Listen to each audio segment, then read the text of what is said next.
Mind on toonud abipolitseinikuks huvi anda ühiskonnale mingi oma panus. Peale ajateenistuse läbimist sain aru, et mul on kutsumus. Politseinikuks tööle ei asunud, aga leian, et saan vabatahtlikuna samamoodi niimoodi panustada.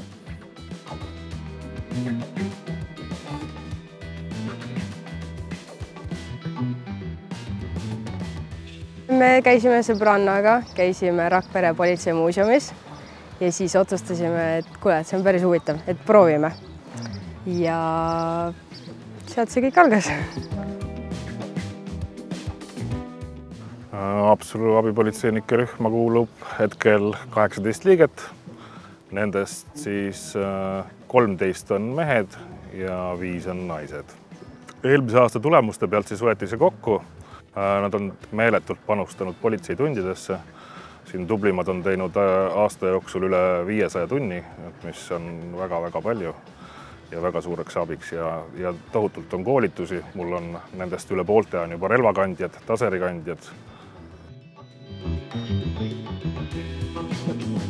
Ma arvan, et vabatahtlikuna tundide arv ei olegi oluline. Meil igal ühel on oma erinevad võimalused töö, kodu ja perearvelt. Ma leian, et oluline on tehtud iga pühendumisega tehtud tund, olgu neid siis 10, 100, 200 ja nii edasi.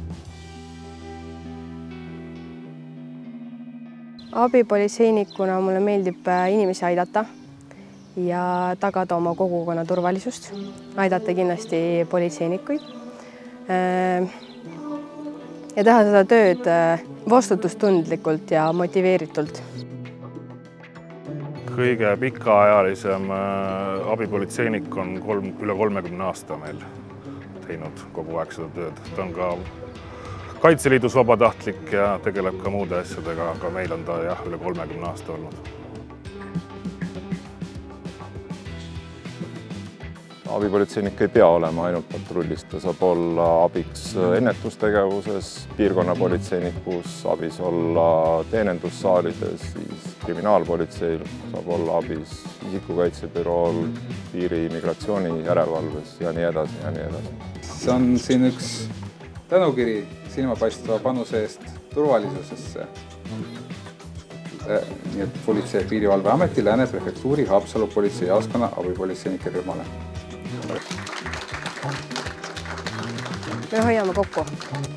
Me suhtleme üksteisega. Me kiidame üksteist, me saame kiitust ülevalt poolt. Ja meil see koostöö kuidagi klapib.